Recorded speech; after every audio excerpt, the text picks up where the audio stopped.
Hi guys, welcome back to Political Predictions. Today we will be covering how American politics has changed over time. If you guys may have not noticed, I have changed my name from Politics Gaming to Political Predictions because apparently there was another YouTuber who actually was Politics Gaming and I didn't realize, so I changed my name yesterday. So my new channel's name is Political Predictions, so I hope you guys take a look at it. Anyway, so today we will be talking about how has American politics changed from all the way on the Senate and presidential level. So let's take a look at 2020. So in 2020, you can see it's a lot more partisan, but it wasn't always this way. Let's go back all the way to 1976. Look at this. I don't know who this is. I don't know a lot of these senators. A lot of these senators are retired or died, but you can take a look at this. North Dakota, very solid for Democrats. Very solid for Democrats in Montana. Max Baucus won his first election. Oklahoma, David Boren easily won by 32 points. You can take a look here. Very popular governor, David Boren. He easily won. So you can see both parties had different and had lots of support. Even Texas was super close with less than a point. Virginia used to be super close for John Warner, who I think died, who unfortunately passed away on May 25th. So, may he rest in peace. West Virginia, Jennings Randolph won super narrowly. If we look at 1980, the Republican Revolution, the Reagan's coattails, you can see Senator Eagleton, who I don't know who this is, Thomas Eagleton. He easily won. He won by 5%. About 5%. So you can see how, if you take a look at the county map in Missouri, you can see you had some blue on the rural counties. There was some blue. Even St. Louis County was red, but he still won due to strong support in Kansas City and its nearby areas.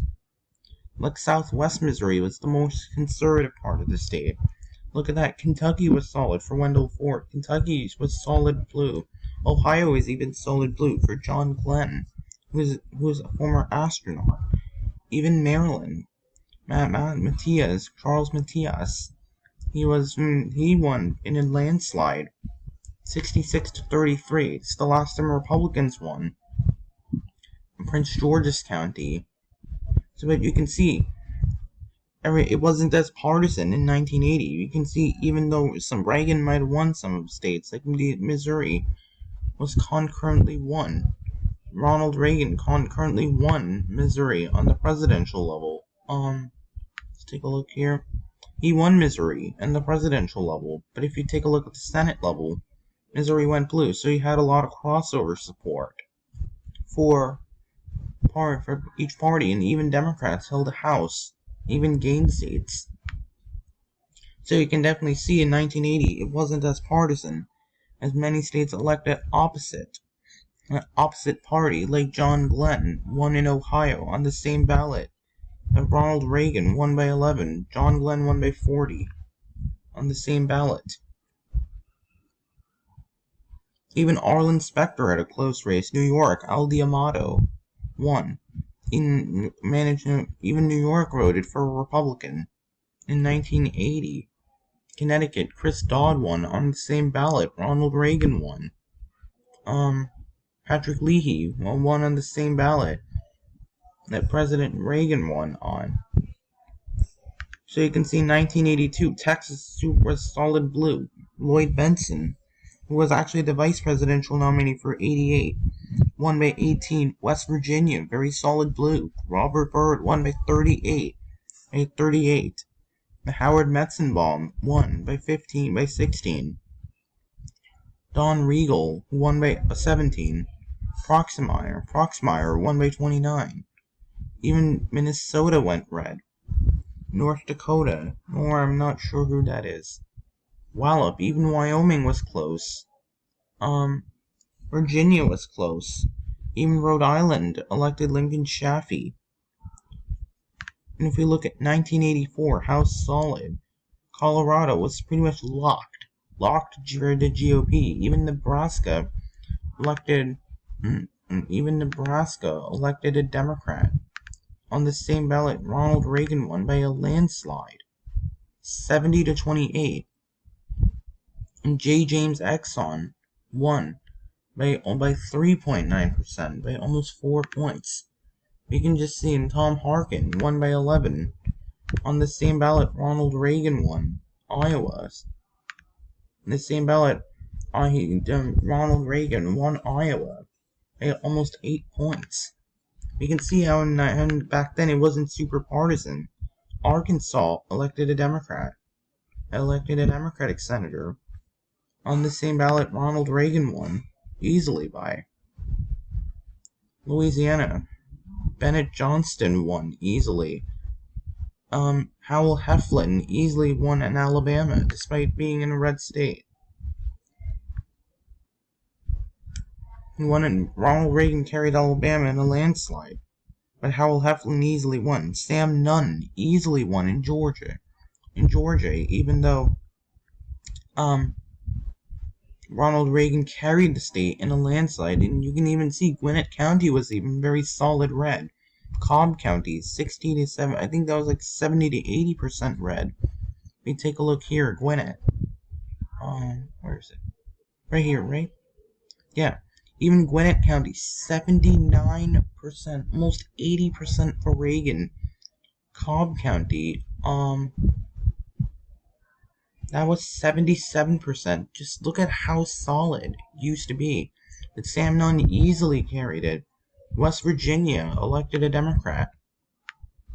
On the same ballot Ronald Reagan won. So, my point here is that politics would never used to be this partisan. In much of the 80s, you had many crossover support. Just take a look. Every election. South Carolina, Fritz Hollings won on the same ballot that Bill Clinton. He won on the same ballot Bill Clinton lost by. I think we have to go forward a couple of elections. So South Carolina is very notable as George H.W. Bush won in South Carolina by 10, but Fritz Hollings won by 3. I think he faced a very tough challenge, but but it wasn't always like that. In 1986, Hollings easily won against Henry McMaster, who's right now the current governor of South Carolina. Bob Graham easily won in Colo.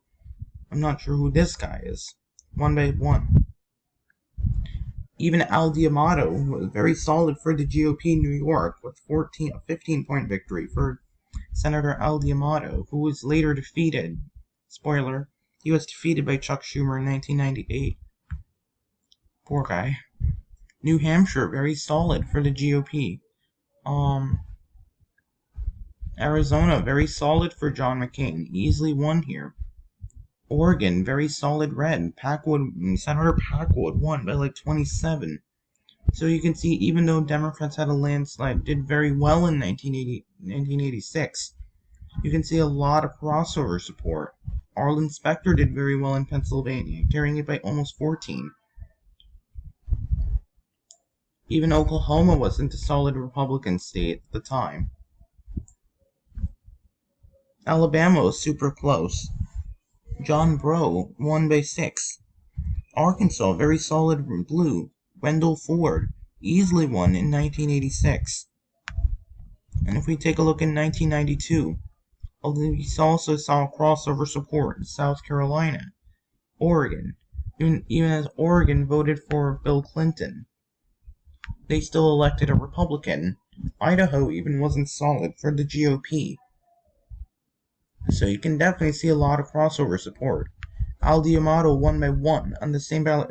Clinton won New York by over 15 points. So you can see how American politics has evolved. But it started getting more partisan from 2010. 2008 really was the last time we hadn't seen significant crossover support. Like how Mary Landrieu won on the same ballot Obama lost by. Mark Pryor won on the same ballot Obama lost Arkansas by. J. Rockefeller won on the same ballot. Obama lost West Virginia by 13. So keep in mind that. So the main takeaways is that American politics never used to be this polarized, never used to be political football. Alaska was won by 30 points, but Mark Begich won against Ted Stevens. I think Byrd played as a spoiler for Ted Stevens. Even North Carolina elected Kay Hagan by 9 points. On the same ballot, Obama very narrowly won. Maine, very solid. We go back to 2000. Republicans had a lock on Rhode Island. Lock Rhode Island. Vermont, lock. Nevada, well, that was a lock. Locked. Wyoming, locked. So you can see a lot of these states, even Washington was a tilt state. Maria Cantwell barely won against Slade Gorton. She barely won. Bill Nelson won on the same ballot. Al Gore lost. Mel Carnahan won on the same ballot that Al Gore lost on. Wisconsin, solid. Solid blue. Minnesota, likely. North Dakota. Can you imagine that? North Dakota being solid D for the Senate. Kent Conrad was a very popular senator. Really, political polarization started playing a role in 2010. In 2012, I think this is really the last time there was crossover support. Like West Virginia elected Manchin overwhelmingly on the same ballot. Obama lost by overwhelming. So you had about 50% of the electorate cross-switch. Split their ticket. Ohio, Indiana, Joe Donnelly won by 6 on the same ballot. Obama lost Indiana by 10. So you can really compare it. So you can really see how 2012 really was the last time of crossover support. And Heidi Heitkamp won by almost 1 on the same ballot. Obama lost him on North Dakota. Montana, Tester won. Was re-elected, even though Obama lost Montana on the presidential level. Even though Nevada was carried by Obama in 2012, Dean Heller won in Nevada. So you can see a lot of crossover support.